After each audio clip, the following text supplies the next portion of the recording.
Hello दोस्तों, कैसे हैं आप सब।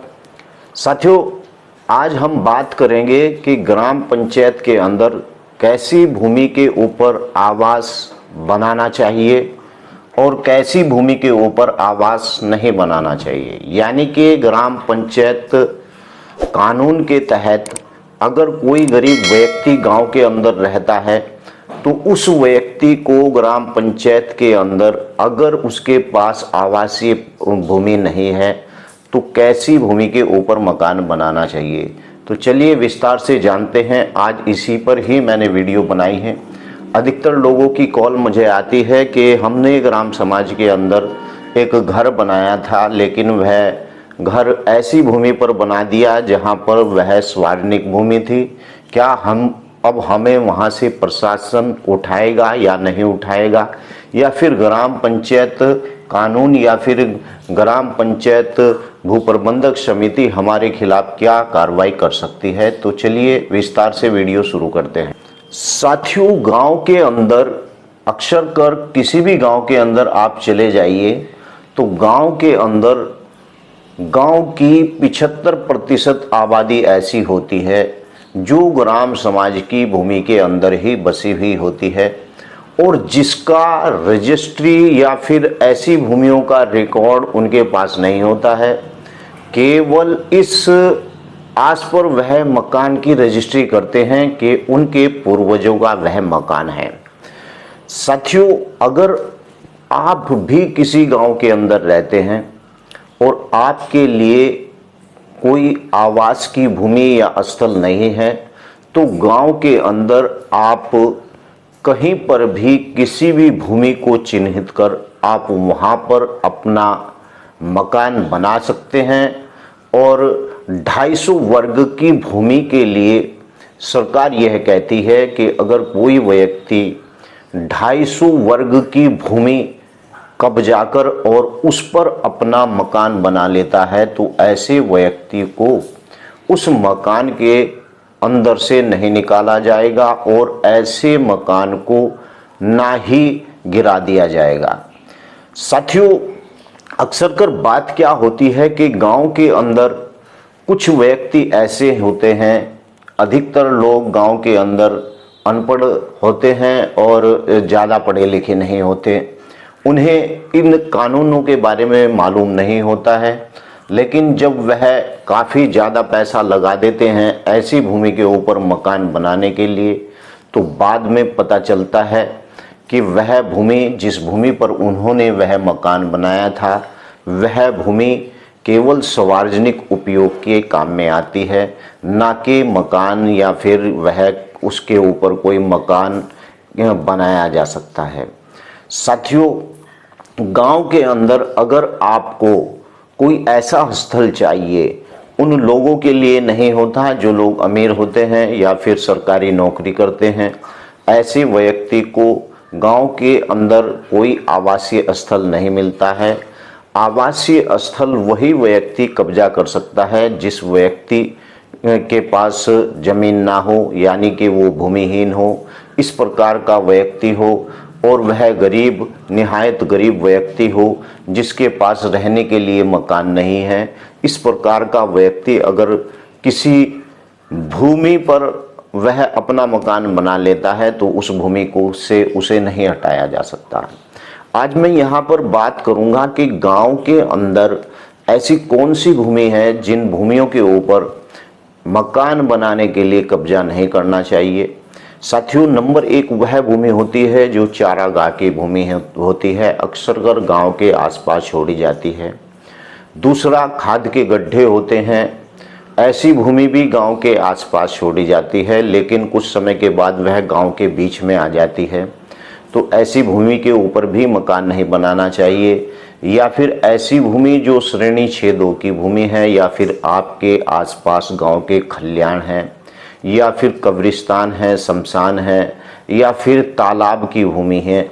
ऐसी भूमि पर मकान बनाने से आपका मकान कभी भी गिरा दिया जाएगा, लेकिन ऐसी भूमि से बचे। लेकिन अगर ऐसी भूमि पर आपके आसपास पड़ रही है तो हिंदुस्तान के अंदर सब कुछ होता है। मेरे गांव के अंदर भी आप लोग आइए, जितने कब्रिस्तान थे और जितनी भी भूमि खलियान की थी या फिर जिन भूमियों के ऊपर किसान अपना खाद डालता था, उन भूमियों के ऊपर भी मकान बने हुए हैं।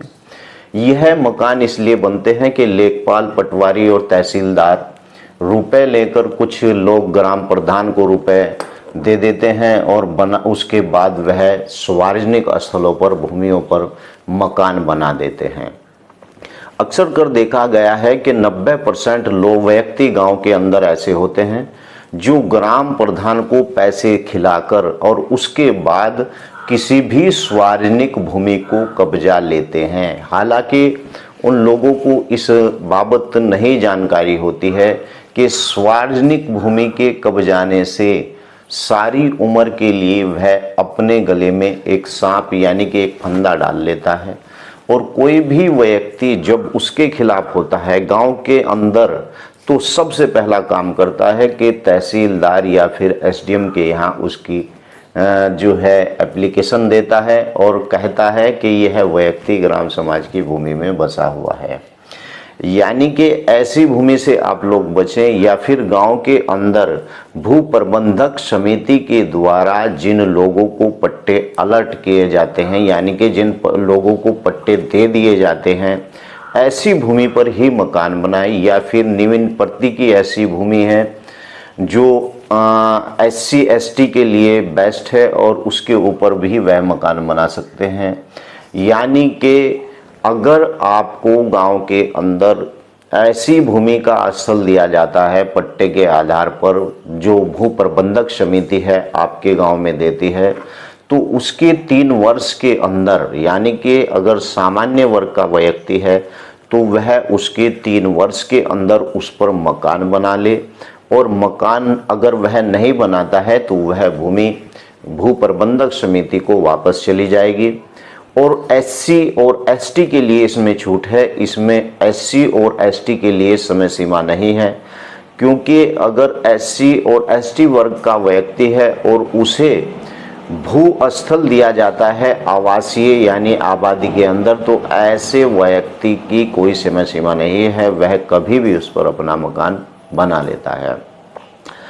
गांव के अंदर पूरे कानून को लेकर चलता है ग्राम पंचायत कानून, यानी कि जो भू प्रबंधक समिति ग्राम पंचायत के अंदर होती है उसे सबसे ज़्यादा अधिकार होते हैं। और वही भू प्रबंधक समिति लोगों को यानी कि भू स्थल यानी कि भू पट्टे कराने का काम भी वही भू प्रबंधक समिति करती है। और उसके अंदर गांव के ही ग्राम पंचायत सदस्य रखे जाते हैं, जिसका ग्राम प्रधान अध्यक्ष होता है और लेखपाल उसका सचिव होता है। लेकिन इसकी आड़ के अंदर ग्राम प्रधान ऐसे लोगों से पट्टे कराने के नाम पर पैसे खा लेता है और पैसे खाने के बाद उन लोगों को जो है ऐसी सार्वजनिक भूमि दे देता है कि उसके कार्यकाल जाने के बाद वह हमेशा के लिए एक ऐसे कानून के शिकंजे में फंस जाता है कि कोई भी व्यक्ति उसके खिलाफ दरखास्त SDM के यहाँ लगातार देता रहता है।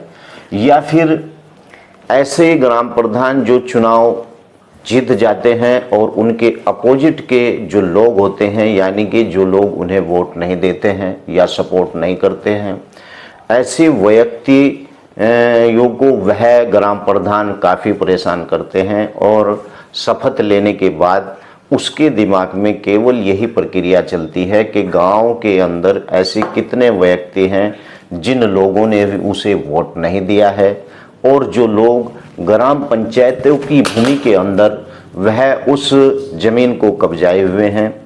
तो इस प्रकार की जो भूमि होती है उसके ऊपर आप आवासीय मकान बना सकते हैं। और इस प्रकार की भूमि जो ग्राम समाज की होती है या फिर ऐसी भूमि जो सार्वजनिक प्रयोजन के लिए भूमि होती है, ऐसी भूमि के ऊपर अगर आप मकान बनाएंगे तो हमेशा के लिए आपको दिक्कत परेशानी का सामना करना पड़ सकता है।